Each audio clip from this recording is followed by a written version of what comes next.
I'm a traveler, and traveling with IBS is very, very difficult. But I've done so more in the last 10 years than ever before. But I'm going to share a little bit of my story with you so you can understand what I would have to do in order to travel.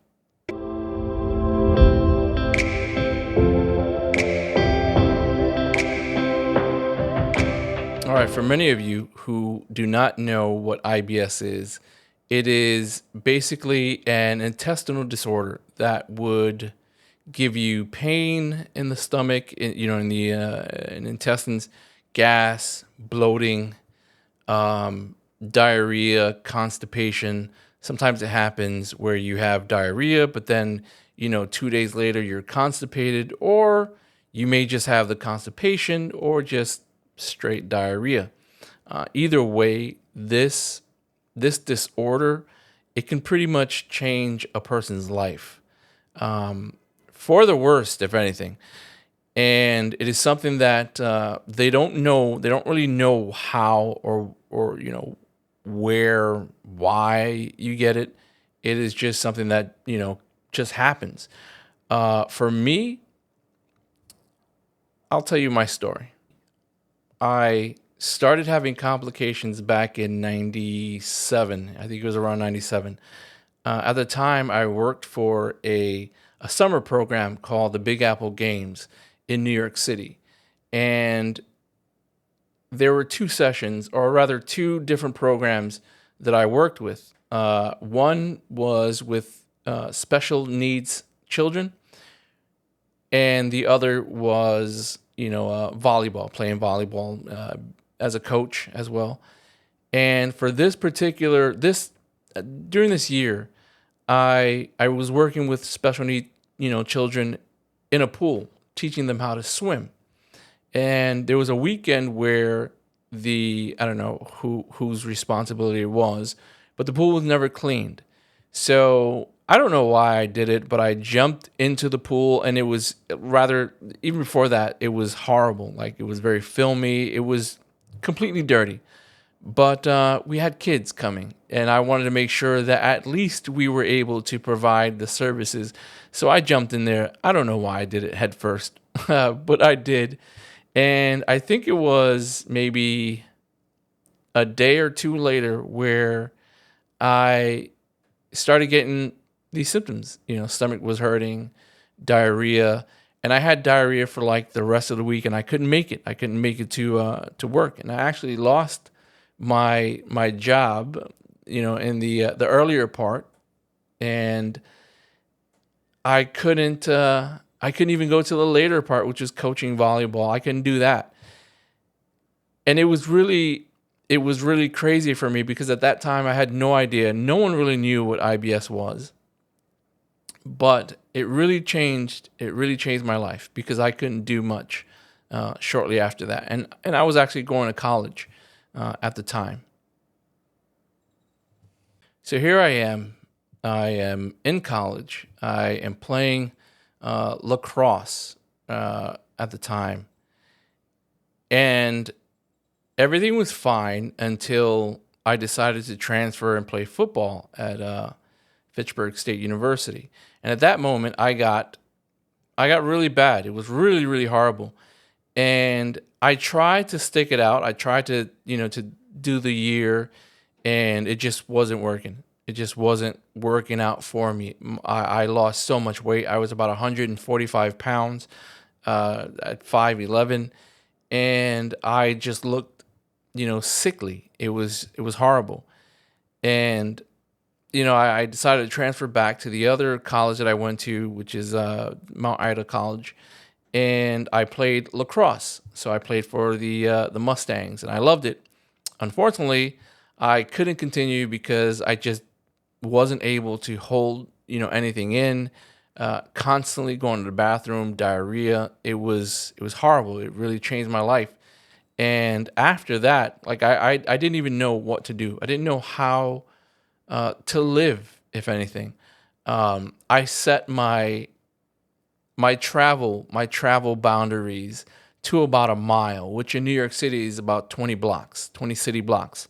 And I changed I changed I guess I changed my outcome. I changed, my lifestyle because of IBS.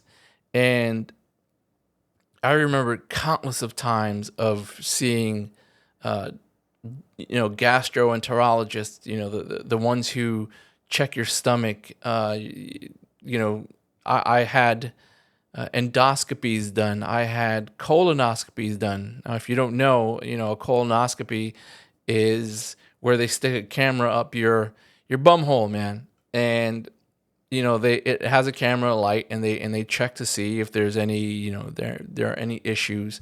An endoscopy through the mouth, check your stomach and everything else. At some point later on in life, I don't remember how many years later, um, but I went to a city hospital, Metropolitan Hospital, right there on the east side, on like 99th Street and 2nd Avenue, 100th Street, 98th, around there.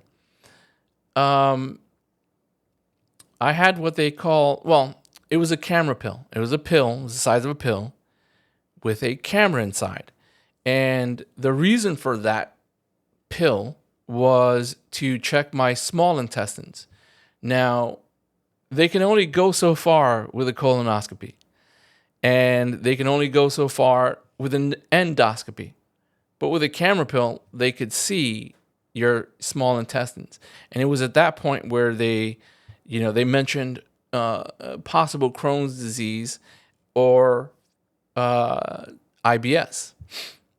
And I think at that point, that's when it changed everything for me, because they didn't even know how I got it. And there was really no medicines for it. And even till this day, there is still no medicine no legitimate medicine to take care of your IBS. There's absolutely nothing today. Things here and there to help you along the way, but nothing to stop it or, I guess clear it up. Absolutely nothing. So today it's still the same process, but it's a little better. I remember when you know, I tried so many times. I tried hard looking for jobs that were closer to me, because I didn't want to risk, taking public transportation and then having to go to the bathroom, having to go, run, no bathroom around, and pretty much, going on myself. And as you know, whoever lives in New York City has been to New York City. And if you've been on the trains, you know that sometimes they slow down, they stop, there's a delay. On buses, they only go about 10 blocks before they, get to the next stop. So you can't leave the bus. And all of these things were, in my head. And I remember, you know, uh, a feeling of depression. I felt depressed. I felt like I didn't want to continue anymore, because I felt like, man, what am I supposed to do? How am I supposed to, work, make money, feed myself? I had a daughter at the time. And, how was I supposed to see her? How was I supposed to be a dad? How was I supposed to raise her, and so on and so forth? And that really, yeah, it took its toll on me. And I, I, I honestly didn't know what I could do, because there was just so much. There were so many things happening, but there were no answers, and it bothered me so much, because I wanted to do things. I wanted to go places. I wanted to, travel the world. I wanted to work, and this was just, something that I just didn't understand. And fast forward years later, and I started traveling more. Now, I'm not saying that I am okay because I started traveling. It's just I don't know exactly what happened, but things got a little bit better for me to actually decide that I actually wanted to go travel the world and see places, but I was never, ever out of the woods yet when it came to just roaming free without worrying about my IBS. All right, so you ask, how do you prepare yourself? How do you travel? Like, what do you do when you travel? So for me, I guess these are the three things, or two things, two or three, depending on what I'm taking. One would be fasting. So I would not eat for like a day before I have to travel somewhere. It's easier. Let's just say I jumped on a cruise from the West Side Highway. I don't really need to fast like that, right? Because it's like right there. It's West Side Highway of Manhattan, easy for me to get to. I live in Manhattan. But for certain things, for certain places, like if I were to take a cruise from Miami or Florida, then I would have to fast for the day before. If I were to travel internationally, oh, definitely, I would definitely be fasting.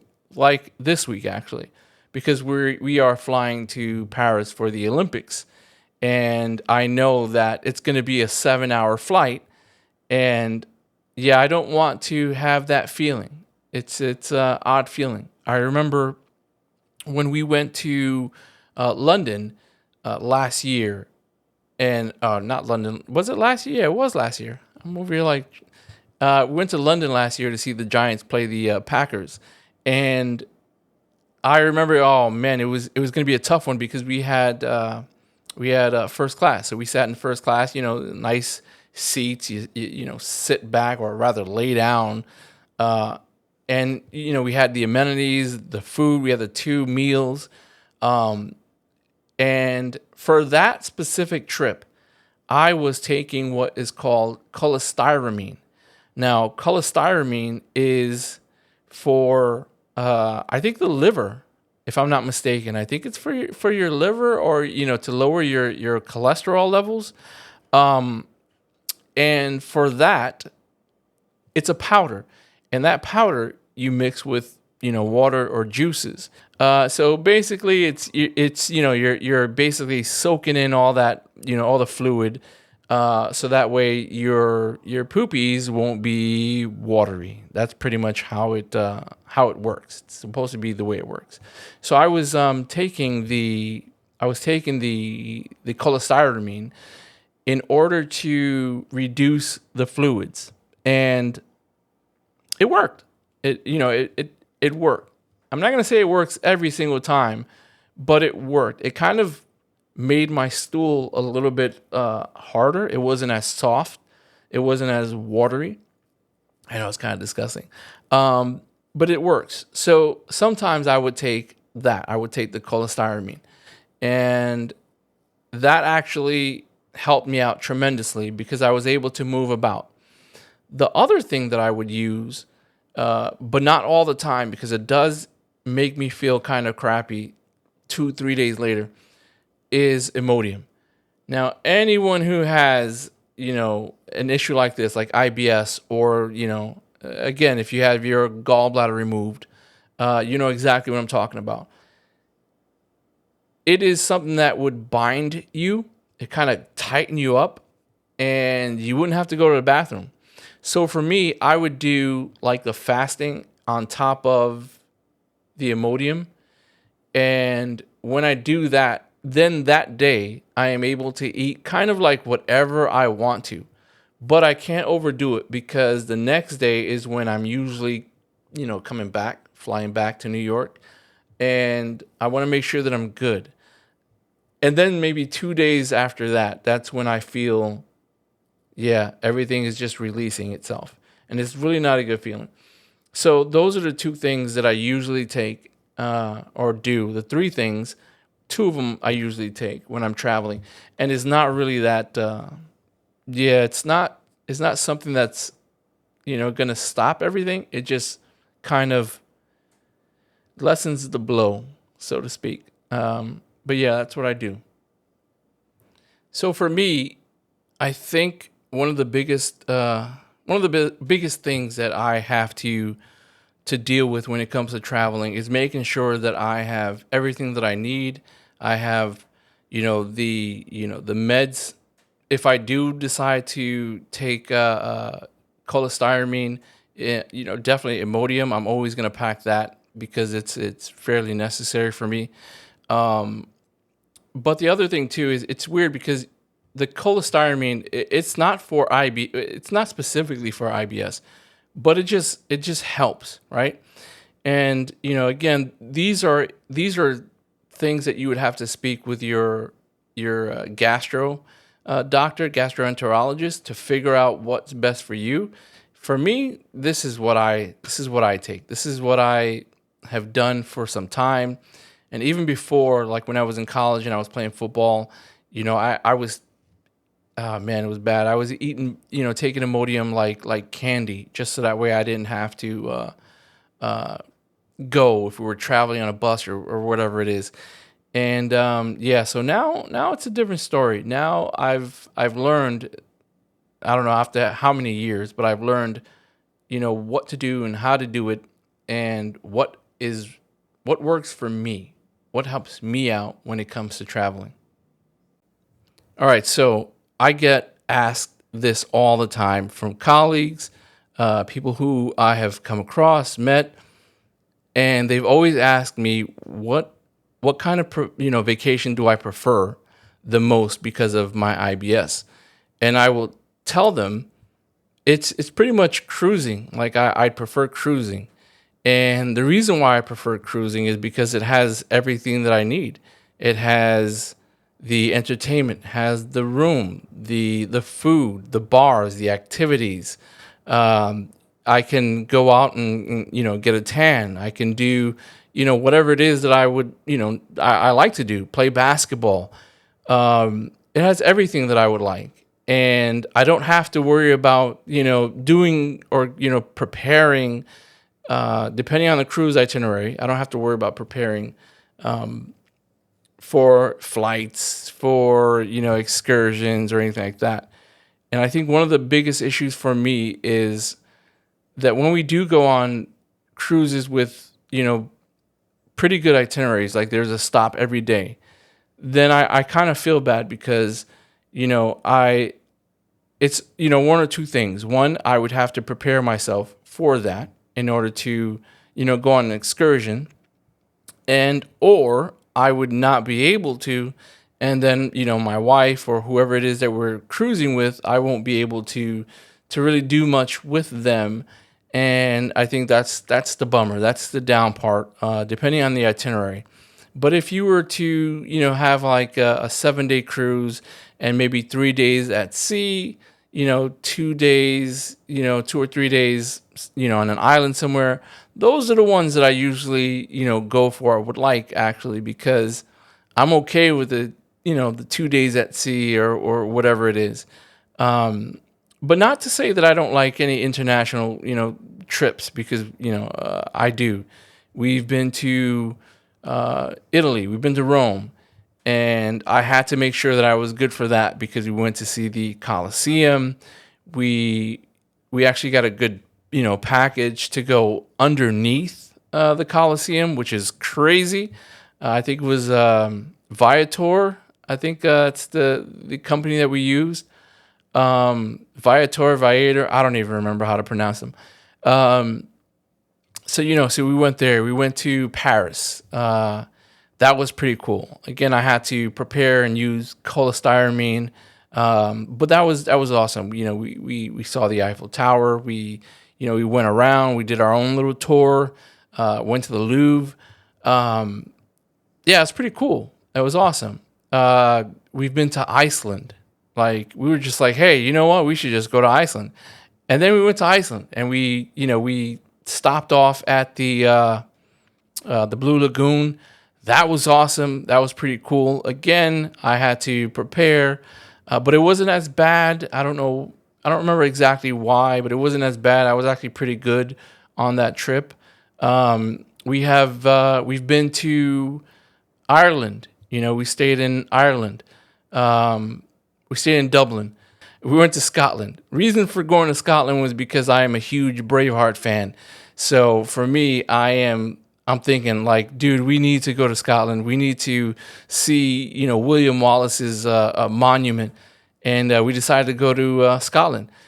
Again, love love trips, love, seeing the world, going to so many different places, so many different countries. But it's very difficult for me because I know that if I do go, I would have to kind of limit what I do. So yeah, we've been all over. We've been to Canada, Toronto. We've been to Hawaii. That was our stop in for our honeymoon. And of course, Puerto Rico. We've been pretty much to so many places, and it has been very, very difficult at times. But the preparation for me was key. The preparation is key. If I am able to prepare myself physically, with the meds, with the food intake, I'm pretty good. I'm pretty good, but it always leaves a challenge. So, like now, right? We have Paris coming up this week. Actually, we're gonna go to Paris for the Olympics to see some events, and I have to prepare myself. I have to fast. So Wednesday, I'm going to be fasting. I'm not going to eat much. If I do, it's going to be in the morning. And then after that, that's pretty much it. Because Thursday, I am not eating anything until we fly out, that midnight. And we're going to be in Paris for like 5 days. So I know, like 4 days actually. So I know that I'm not going to eat much, and I am going to take Imodium the day before we fly back, because usually the day of and then the next day I'm okay. And then after that, it's a week that goes by, and then we're flying out to Athens. We're flying out to Greece for a 7-day Mediterranean cruise for my daughter's 25th birthday. So there's a lot of preparation involved, and it's not easy because there are times when I won't be able to do things, and I feel, man, I'm gonna let them down. Or I don't want to, bother them. I don't want them to not do something because I can't do it. I want, everyone who travels with me to do, whatever it is that they want to do and enjoy themselves, and not feel like they can't do it because I am going through my issues. So it kind of takes a little toll on you, after a while. And I've been very fortunate to be able to travel, but it does have its downsides, and I think that's always the hardest part to deal with. And if you find a way, then you're good. So that is what I enjoy. Those are the cruises are what I really enjoy. The vacations that I really enjoy going on, because it allows me to have a lot of fun and not worry too much about anything else. And I'm still able to do so many things on a cruise. So I think that is pretty much the best vacation for me. Unless, of course, we go to an island. Let's just say we go to Bora Bora or something like that, someplace like that, where I'm going to be just relaxed, in the lap of luxury. That I can see. That I don't mind doing because I'm not going anywhere else. I'm just, in the over the water bungalow, just relaxing, taking it in, and just enjoying myself. It'll just be like the day before we come back. Then that's a different story. I have to fast. But other than that, something like that would make me be a little happier. Back in the days, it was I wasn't really thinking about traveling because I was literally just thinking, okay, how am I going to work? Where can I work at? I need to work within a 20 block radius, 1 mile radius. That was my thought. And if I did go anywhere, which was most likely to Boston, because of my daughter's mother's side of the family, I would have to just, kind of take in Imodium all the time. I was, popping them like candy. I never really thought about traveling that much back in the days. But it, again, the emotional toll it had on me back then, it was, depression, feeling as if, I wasn't going to do anything. And it really, it made it really, really tough for me. And I don't know how. I don't know, how things got better. I don't remember exactly what I did. But over time, I guess, it did get better. Better things were happening, you know, uh, um, lifestyle changes, food intake, there's a lot of things that happened. So I can't really pinpoint as to what exactly happened that things started to get better. But I did know that it was very rough. It was very rough for me. And I didn't think about traveling. You know, present time, now that I'm traveling, it's still rough, right? In a different way. It is, it's something that makes me happy, right? It really makes me happy. And I think one of the reasons why I kind of push myself to even do more, was because of my wife.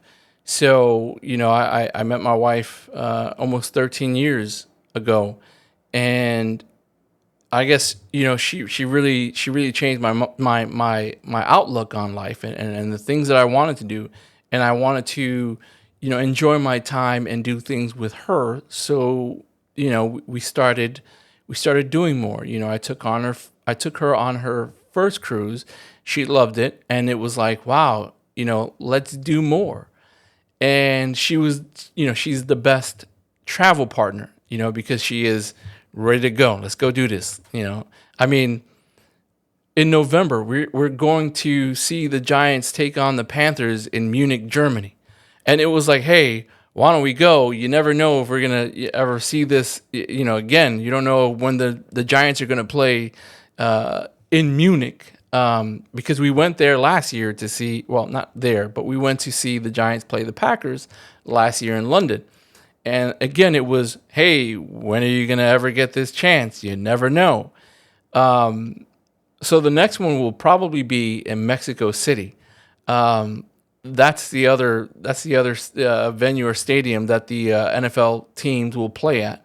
Let's see if the Giants will play in Mexico.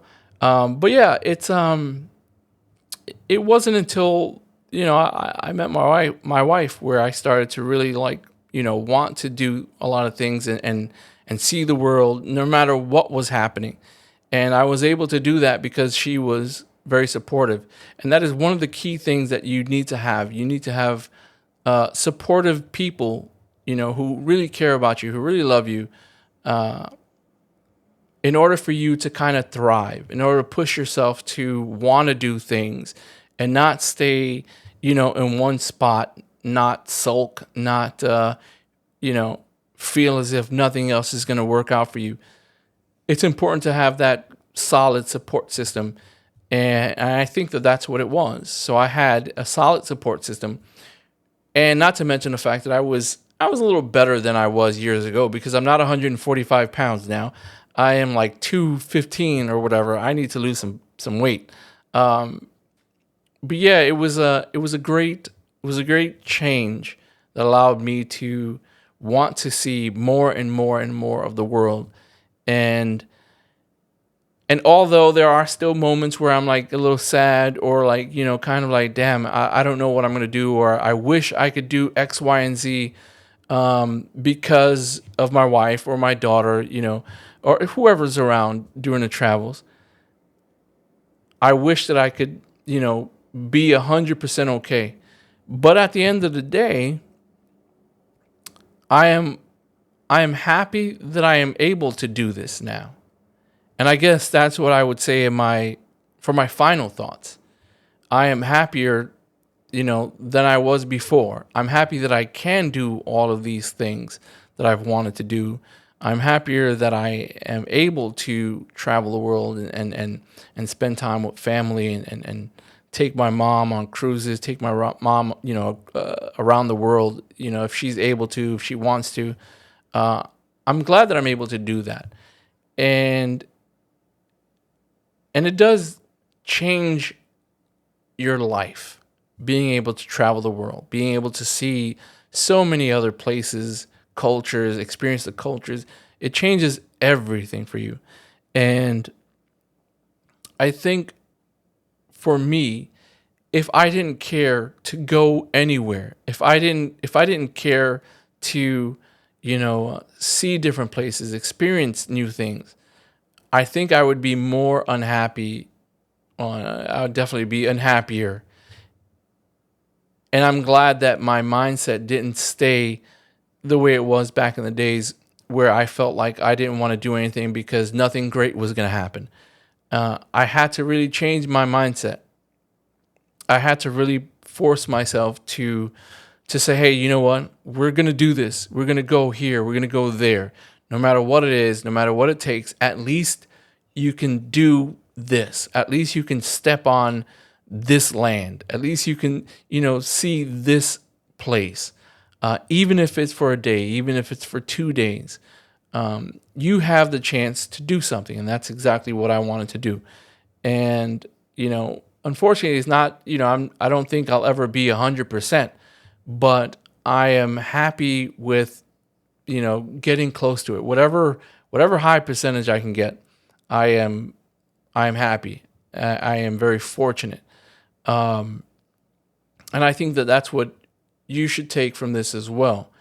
Whatever you do, whatever you want to do, just make it happen. Just do whatever you want to do, and everything else will follow.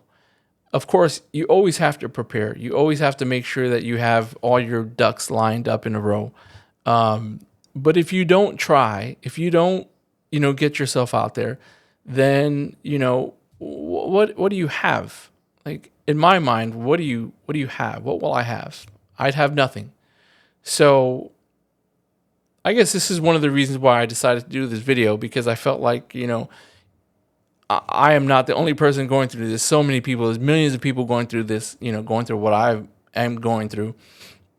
But there are people who are, going through a little bit more tougher times than me. And to those people, I say, keep fighting, keep pushing, because you never know. One day things will get better, or you'll find a way to make things happen. And that's exactly what I'm trying to do. I'm trying to make things happen. So for whatever time I have left in this life, I am going to try and do everything I possibly can, even if it's for a short time. I'm going to try to make everything possible. And there's a saying.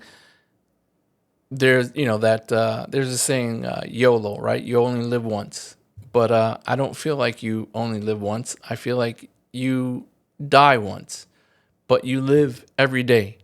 So take the opportunity to live every day. Take the opportunity to make whatever it is that you want to do come true. Make it happen. And I think that is the mindset that I'm going to continue to have, no matter what happens to me. No matter what happens, no matter how hard it is. Hey, listen. At some point, I'm not gonna lie to you. I probably need diapers, and it's gonna happen. I just have to accept it. But I'd rather accept it while I am, in some country, some island, looking at some beautiful place or whatever it is. I'd rather make it happen. So yeah, I mean, hopefully you've been trying to make it happen. Hopefully you will get the fire under your butt. It's weird. It's not really a joke, but yeah, hopefully you get the fire under the butt to make it happen, and you'll go out there and you'll travel, because it's the best thing to do, man. It's the best thing. Hope everybody's great, solid. Remember to make it happen. You down to vacay?